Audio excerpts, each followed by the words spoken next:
Hello everybody, my name is Megan, you're watching Miss Megan Knits, and I'll have links for you in the description box below.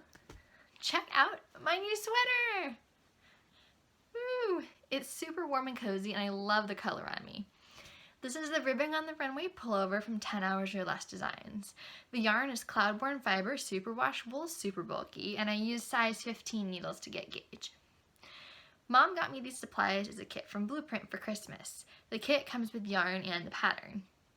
I made several modifications, but you'll see those in a few minutes. This is the size small, and I made it work. I would usually knit a medium, but there was some mix-up in ordering, and I didn't get enough yarn to make the medium. Please make sure you select your size when ordering a kit from Bluprint's website so that you get all the yarn you need. I actually time-lapse filmed myself knitting this sweater, so if you want to see that, then keep on watching. Here I've cast on and I'm starting to work the icord that goes around the bottom of the sweater. Not the very bottom of my finished sweater, but the bottom of the sweater in the pattern. I forgot to mention earlier that this sweater comes in both a super bulky and a worsted weight version. I'm not sure if they have kits for both versions on Bluprint, but the pattern definitely comes written both ways. So if you don't like the look of super bulky or you just live in a hot climate, the worsted weight sweater version of this pattern may be for you. Back to the icord. The icord is definitely the most tedious part of this project, except for maybe the final bind off at the very end when I just wanted to be done already. But it's definitely worth it because the results are so gorgeous. The icord makes just a beautiful finished edge around the bottom of the sweater, as well as around the very bottom of my sweater and around the sleeves. And still we're doing the icord. I promise you we'll get to something a little bit more exciting soon, but this is just the little step that takes a little bit of extra time that makes all the difference. And here I am picking up stitches along the bottom of the icord so I can start knitting in the round to create the body of the sweater. I learned later on in this video that using a crochet hook to help picking up stitches really makes my life much easier in this scenario, but hey, I didn't know that yet, so this is why I'm doing it with just my hands and my needles. When I stop periodically like this is because I'm counting and recounting and recounting. I did the wrong number of rows, had to fudge some things a little bit, but here I am on my way, all set, taken care of, knitting in the round. You go, Megan, you fixed your problem. For the record, the pattern is very clear with how many rows of icord you have to do. I just can't remember to click my darn row counter. And around and around and around we go. Where we stop, nobody knows.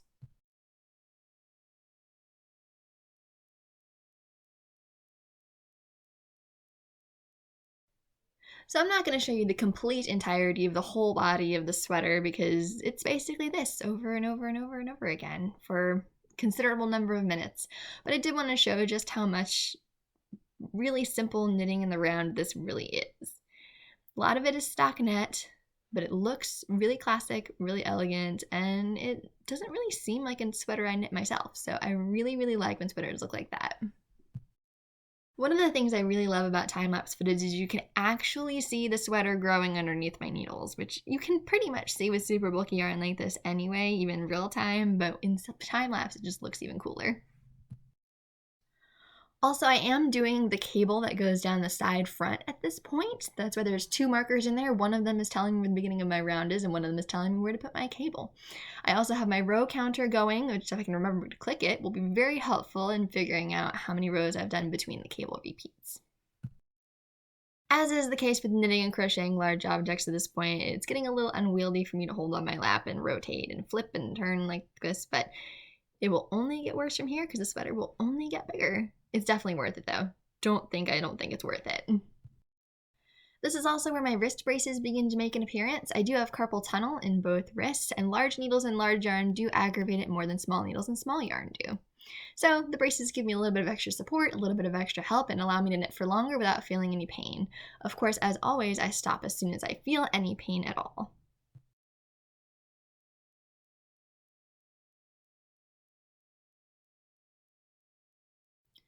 So you can see as I was talking, I added yet another marker, and as you will see in a minute, I will start to knit back and forth as opposed to round and round. And what this will do is this will let me work about half the sweater up while leaving room for armholes. I do have arms, I do need armholes. This is quite important. Yep, see, back and forth, flipping it over, back and forth, knitting and purling, still making the same texture but doing it a different way.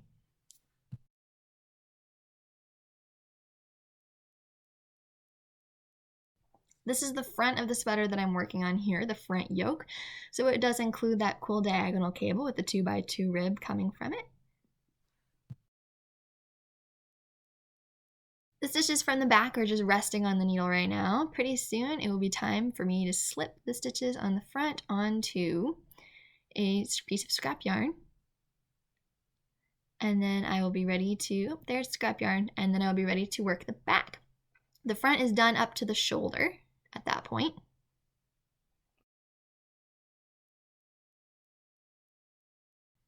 And here you can see me working the back. The front is just hanging out like a big flap right there. You can kind of see it flopping around back and forth, and the body is also just a big flap hanging from the needle, and I'm just working. And here we have back and forth stockinette, not the most riveting thing to knit, but it is definitely a classic. One thing about this yarn, it's gorgeous, but it's loosely spun and it sheds.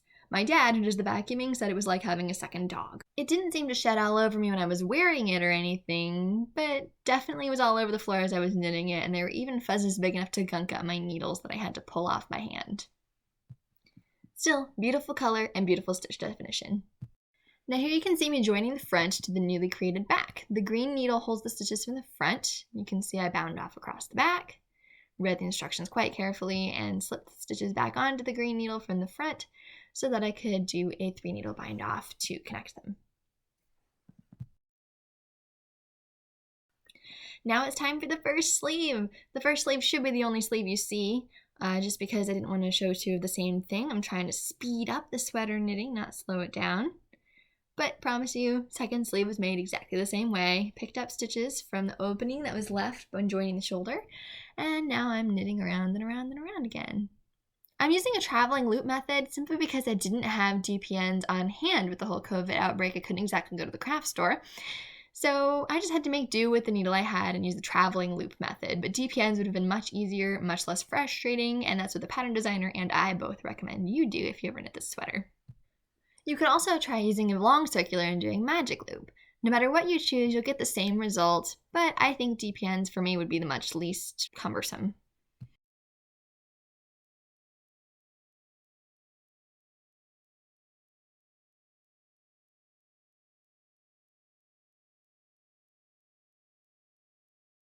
I think the sleeves actually took me longer to knit than the body, or they at least took me more sessions of knitting than the body did, simply because they're a little bit more repetitive. The body had a little bit more interest. I got to do the fun cable. That was really exciting.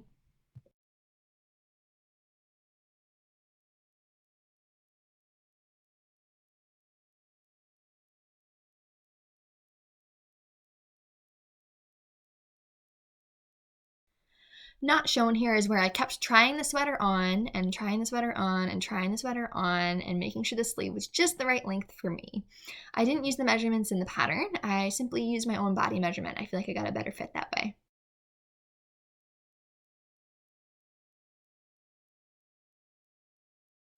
And here we have the first of 2 I-cord bind-offs in the pattern, obviously one on each sleeve.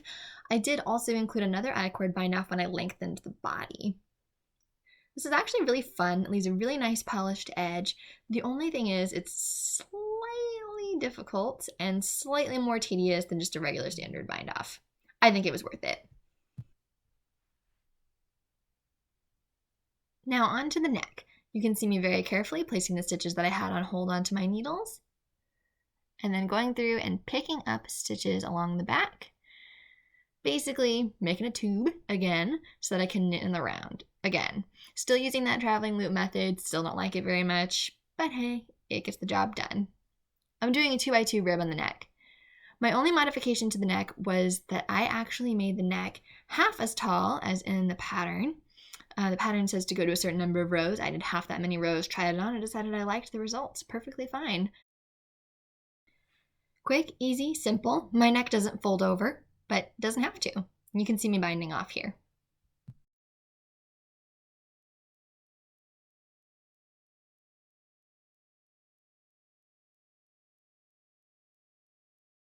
Now when I tried on my sweater, the body was not quite long enough. So what I decided to do is pick up stitches along the bottom I-cord, the same number I picked up to start working upwards for the sweater, and I worked downwards.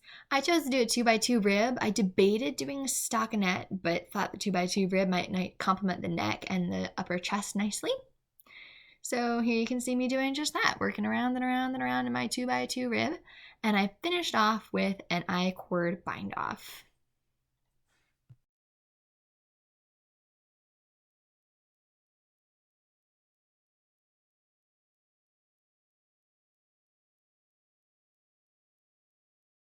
Now all that's left to do is take a jumbo tapestry needle and weave in those ends. I saved all my weaving ends to the end this time. Usually when I do projects I start to work some in as I go through, but I wanted to have one solid clip of me just weaving in ends for everybody to see. Joining those I-cord bind offs was a little bit tricky. You have to kind of stitch through them because they don't naturally come together. And here we have the final results. I love pretty much everything about this sweater. It's warm, it's cozy, it's a good color on me. There's the back, you can see what that looks like. These pictures are just so you can get a pretty good view of the sweater in action. And there it is close up. You can see the cable down the front and the front diagonal bit. Overall, I'm actually really pleased with this sweater. It worked up quickly and easily, and with my modifications, it fits me really well. Definitely great for keeping me warm in the fall or in the spring when I don't really want to wear a jacket outside, but it's too cold to just wear a regular sweater. What do you think of this sweater? What do you think of the whole time-lapse video thing? I want your opinions. Let me know in the comments below. Thank you so much for watching. My name is Megan. This has been Miss Megan Knits, and I will see you in another video.